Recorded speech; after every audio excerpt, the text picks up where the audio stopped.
All right, I got a question. How do you feel about having the camera shoved in your face way earlier than you normally wake up? I'm resentful about it.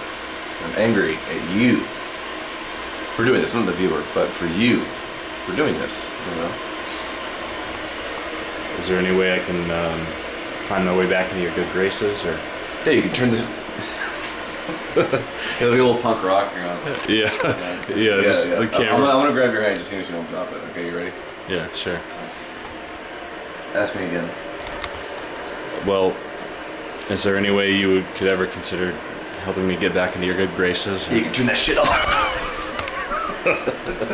Yeah, I'll be editing that for sure to make it look actually violent. Yeah, big time. So what kind of Java are we stoking up today? What kind of bean juice are we going to be slow dripping into that mug there? You know, I don't remember what kind of beans these were. Got them a while ago from Radio Roasters here in Decatur, Georgia, Avondale Estates more specifically.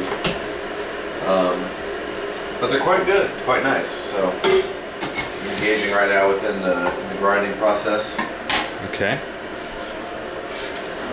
But you're welcome to join in the viewing process of this. So here we have some beans in here in the grinder. All right.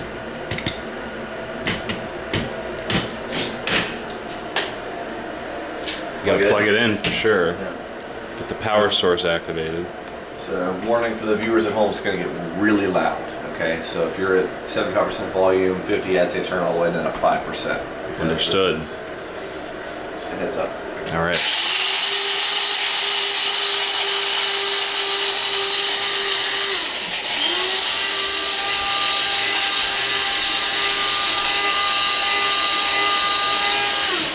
All right, you can turn that volume back up. Now we got some ground beans. So here you saw the beans beforehand. That's become a devastating silt. No doubt. It's like soil. Absolutely. It's the loam in which you'll be burying your bones so that you can be resurrected like the firebird. And yours as well. So indeed. Now we're going to need to get the filter. Now, while all this has been going on, you may have noticed a kind of low hum in the background. Yes. Sounds like a wind or something. That's going to be our kettle of hot water there. Oh, okay. Now, what are we dealing with here? With the piping hot, boiling, chuffing water when it comes out of the spout, what am I going to be looking for? You know, it's kind of hard to describe until you see it, you know. So Okay. What I'm doing here is they're called a pour over. Okay? Now, the reason it's called that is because I'm pouring water over the coffee. I think I've seen one of these objects here in the opening segment of one of my favorite synthesizer YouTube content creators. Is that so? Yeah. Because he has like a morning ritual. He pours the the hot water through the slow drip, or what'd you call it again? Pour over. Pour over. He pours the hot water into the pour over, and then he presses a couple of buttons on the drum machine, and then he turns the filter knob on his synthesizer, and it makes a wow sound, and that's like how he begins every one of his videos. Well, unfortunately, I don't have anything that thrilling for this video, but Unless you want to throw that scalding hot water into my face. That would probably be thrilling for the viewers. Let's edit that in post, right? Well, this might not be thrilling, but you might find this fascinating. Okay. So, yeah. See, we have the cone here, the cone filter. I'm going to pour a little bit of just hot water into the filter. Yeah, I was going to ask, I didn't want to be imprudent, but what's with the proliferation of cones in this business of making coffee? I mean, it's all about the drip. You know what I'm saying? Right. Like, coffee is sort of a slow process, you know. It either steeps in hot water or it kind of passes through it. You know, the drip, like a drip coffee maker is just slowly passing water through it. So we're going to do something sort of similar. I could steep it, but I'm going to go for the kind of the quicker drip method here. The pour over. Precisely. Now, a lot of people weigh their coffee. I do that sometimes too, but I'm feeling a little lazy this morning and I'm a little groggy. I just want to get the bean juice flowing within my veins. Well, let's hope you overestimate the potency rather than underestimate. Big time. I need it. Did sleep wonderfully last night. I did as well, actually. You were up? Yeah. So, I'm hoping that the potency of this bean concoction is so great and so unintended that your homunculus, your ectoplasmic homunculus, actually flies out of the top of your pate and shudders for about half a second. I mean, that's kind of what I'm shooting for. So if you want to just keep the camera like a little farther away, so when the moment happens, you can have a good view of it popping through my skull. But come check this out. Check this out. Okay. So look at these ground beans. Wow, right? Yeah. Let's begin the process, shall we? Okay. Hot water. Okay. To the touch. You want to hear that? A little tap on the side. Don't touch it too long, but you know. Ah! Yeah. Ow! That's what we're dealing with here. Yeah. Hurts. Pour within. Try to get a good. Just cover the beans and let it. What's the word? We're letting some of the gases escape right now. So you kind of pour it initially, and you're going to see some bubbling here. No, don't be afraid. You can get close. Fear not. Fear not. Look. See the bubbling here. We're kind of letting some of the gases escape. Add a little touch more water again. Now, a lot of the gases have already escaped, so you're going to unfortunately miss that wonderful moment for the video in your foolish and selfish fear. Yeah.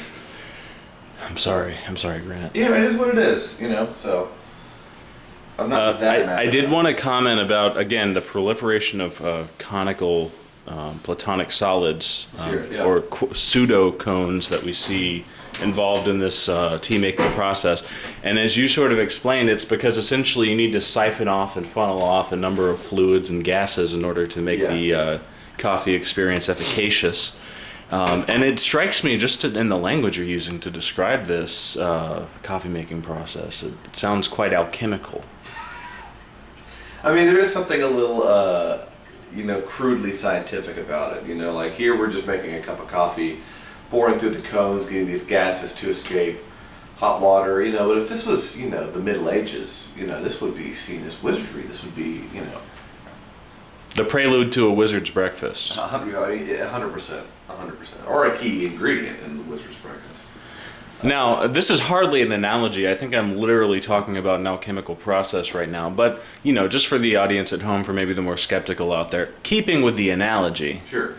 If this is an alchemical process, then what is the coffee philosopher's stone? The coffee philosopher's stone. I guess that could be a scone, a really hard scone. I guess, yeah. I mean, that it follows. It follows that it would be a hard scone. And it rhymes with stone, so I think that really helps seal the deal. The philosopher's scone. 100%. All right, so we're really nearing the final part of the process, and I will acknowledge first, probably some viewers at home, I'm probably kind of like, oh, he's doing this all wrong. He's doing it too quickly, too much beans, too much water. I don't give a shit. Okay, I'm not one of these people that really gets into the nitty gritty on how it needs to be done. Sometimes this thing also has you can close this off where the water won't immediately pass through. And you can steep it a little higher up, You can create a hermetic seal around the receptive vessel. That changes the flavor a little bit. I'm doing it this way. And I think it's going to be a pretty good cup of coffee. Will it be the best in the world? Doubtful. Will it do the job?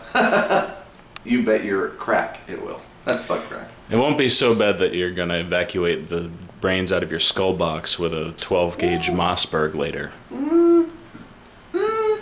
Maybe. Well, I guess I did speak out of turn. I mean, how could I be that presumptuous? You never know. Yeah, I know. You really. That's the wonderful thing about this world. There's mystery in it. Okay, well, look at it. I think we're kind of reaching the end here. You brought the coffee to climax. I did indeed. So here we have the brew. Okay. Excellent. Pretty good color. We're getting kind of final couple drops here of this muddy solution in there. What mud are you sipping on, Grant? Philosopher's mud.